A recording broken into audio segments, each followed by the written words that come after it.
రండి. సుమిత్ర, సుమిత్ర వస్తున్నానండి. త్వరగా రాబోయ్, మినిస్టర్ గారు వచ్చారు. కూర్చోండి. రండి రండి. నమస్కారం అండి. నమస్కారం అండి. నమస్కారం అండి. అత్తయ్య, వీళ్ళ కాఫీ ఏర్పాటు చేయండి. అలాగే. మీరు మాతో ఏమనటం మాకు జాక్ పాడుకుంటున్నంత ఆనందంగా ఉంది. ఏమోయ్? మీ రేసుల భాష కాసేపు ఆపుతారా? అలాగే. అమ్మా సుమిత్రాదేవి గారు, ఆస్తి అంతస్తుల్లోనే కాక మంచికి మర్యాద కూడా ఉన్నతమైన కుటుంబం మీది. అలాంటి మీ ఇంటి కోడలవటం మా అమ్మాయి అదృష్టం. భలేవారు అన్నయ్య గారు. అమ్మాయిని పువ్వుల్లో పెట్టి చూసుకుంటాం.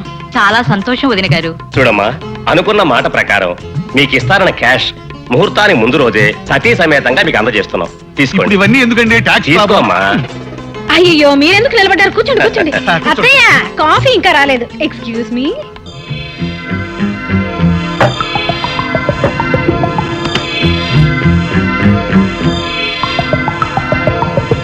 అమ్మా నమస్తే అమ్మా. మీరెప్పుడు వచ్చారు? ఇప్పుడే అబ్బాయి గారి పెళ్లి కుదరగానే 2 కోట్లు కట్నం వస్తుంది, మాది బాకీలు తీరుస్తామని మీరే కదమ్మా చెప్పారు. అవును చెప్పాను.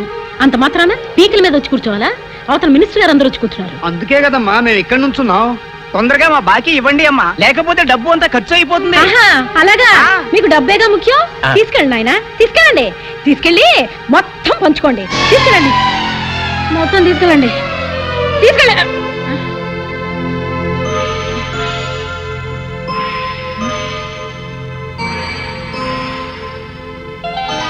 కళ?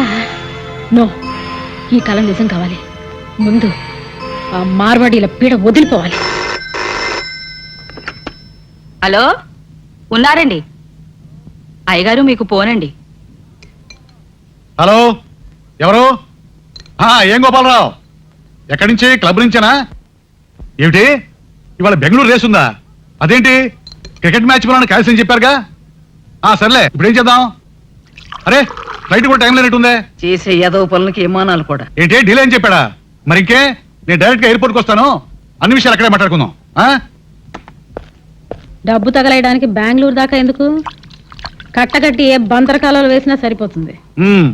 ఒక్కసారి కూడా జాక్ పాట్ కొట్టలేదని కానీ ఇది ఎప్పుడుపులు ఓటమిప్పుడు విజయానికి తొలిమెట్టు.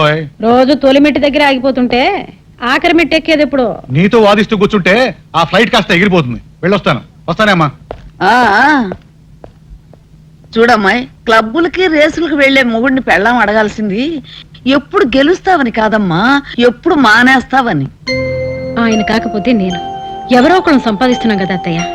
ఆయన ఎన్ని రేసులు ఆడితే వ్యాపారంలో కలిసి రావాలి గాని. తవ్వుకుంటూ పోతే కొండలు కూడా తరిగిపోతాయమ్మా. నేను వద్దంటే మాత్రం ఆయన రేసులు ప్యాకాట్లు మానేస్తారా అత్తయ్య? నీ మంచితనం వల్లే వాడు బరికాస చెడుతున్నాడు. కామ్రేడ్స్, ఇప్పటికే చాలా సార్లు మన మేనేజ్మెంట్ కి మన కోరికల గురించి వివరించాం, నోటీసులు పంపించాం. అయినా వారి దగ్గర నుంచి ఎటువంటి సమాధానం లేదు. మంచిగా చెబితే వినరు గనుక మనకు మిగిలింది ఒక్కటే దారి, సమ్మె చేయటం. కార్మిక ఐక్యత, workers union, management, workers union, యాజమాన్య దోపిడీ, యాజమాన్య. ఆపండి. మీ కోరికలన్నీ ఎప్పటికప్పుడు యాజమాన్యానికి తెలియపరుస్తూనే ఉన్నాను. మీరు అడిగేది న్యాయమని నచ్చ చెబుతూనే ఉన్నాను. కానీ ఏం చేయమంటారు? వాళ్ళు నోరు విప్పట్లేదు, నా మాట వినిపించుకోవట్లేదు. మీరేం చేయలేరని తెలిసిపోయింది కనుక మేమే తెలుసుకోవడానికి సిద్ధమయ్యాం. అబ్బా, మింగుతున్నావయ్యా. అసలు ఈ ఇండస్ట్రీకి నేను మేనేజర్ గా ఎవరి కోసం పనిచేస్తున్నానంటారు? మీకోసమే. చూడండి, ఇవాళ ప్రమీలాదేవి గారికి మీ గురించి ఇంకొకసారి చెప్పి చూస్తాను. తొందరపడి మింగకండి. అక్కర్లేదు. మేనేజ్మెంట్ మా దగ్గరికి రాకపోతే మేనేజ్మెంట్ దగ్గరికి మేమే వెళ్ళి తాడో పేడో తెలుసుకుంటాం. పదండి కామ్రేడ్స్. కార్మిక ఐక్యత, కార్మిక ఐక్యత, యాజమాన్య దోపిడీ. వీళ్ళందరూ డైరెక్ట్ గా వెళ్ళి అన్ని విషయాలు చెప్పేశారనుకో, వర్కర్స్ కి మేనేజ్మెంట్ కి మధ్యలో నువ్వు నాటకాలు ఆడి నొక్కేసిన కమిషను, నువ్వు రాసిన దొంగ లెక్కలో, నువ్వు పెట్టిన బొక్కలో అన్ని బయటపడిపోతాయి. అప్పుడు వీళ్ళందరూ నీ డొక్కిచ్చి డోలు కట్టేస్తారు. నువ్వేమంటావు బెదరు? అవును, పాయింటేనా నువ్వు? వీళ్ళంతా ఇంటికి చేరక ముందే బాంబేసేమంటావా? వాళ్ళ మీద వద్దునన్నా, నా నెత్తి. ఏది నేను ట్రై చేస్తా. చెత్త నా పుత్రులారా, చెత్తవా కూడా ఆపండిరా. వాళ్ళకంటే ముందు మనం అక్కడ జారపోయామంటే మన కొంప మునుగుతుంది. పద పద పద.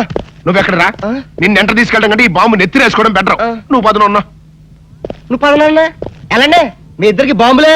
చల్లమా, చల్లమా. కొంపలు మునిగినట్టు ఏమిటా గావు కేకలు? నా కేకలకి ఏముంది చెల్లమ్మా? అవతల వర్కర్స్ కేకలు విను. స్ట్రైక్ చేస్తారంట. స్ట్రైకా? ఎందుకు? ఎందుకంటే ఏం చెప్పమంటావమ్మా, వాళ్ళ శ్రమంతా నువ్వు దోచుకు తింటున్నావు. వాళ్ళు అక్కడ కండలు కరిగించి రాత్రి పగలు కష్టపడుతుంటే నువ్వు ఇక్కడ బంగ్లాలో హాయిగా కులుకుతున్నావు. ఇక నీ అక్రమాలు అన్యాయాలు సాగవు. ఈ మాటలు నేనలేదమ్మా, అక్కడ వర్కర్స్ అంటున్నారు. ఇప్పుడు నేను వాళ్ళకి ఏం తక్కువ చేశానని? రూల్స్ ప్రకారమే జీతాలు ఇస్తున్నాను, బోనస్ ఇస్తున్నాను. ఇంక్రిమెంట్లు, రిస్క్ అలవెన్సులు, గ్రాట్యుటీలు తీసుకుంటూనే ఉన్నారుగా. వాళ్ళు అడగకుండానే అన్ని ఇచ్చి వాళ్ళని ఇలా నెత్తిన పెట్టుకోబట్టే ఇవాళ లాభాల్లో వాటాలు అడుగుతున్నారు. డామిట్! ప్రాఫిట్స్ లో షేర్ కావాలా? కార్మిక ఐక్యత! కార్మికుల విన్నావమ్మా కేకలు? అవి హక్కుల కోసం ఆకలితో చేసే ఆర్తనాదాలు కాదు, పైత్యం ప్రకోపించి వేసే పొలికేకలు. ఇప్పుడు ఏం చేద్దాం ఉంటావు? ఎవరిని ఎక్కడ ఉంచాలో, ఎవరిని ఎలా వంచాలో నాకు బాగా తెలుసు. లక్ష్మి, కార్మిక ఐక్యత! కార్మిక ఐక్యత!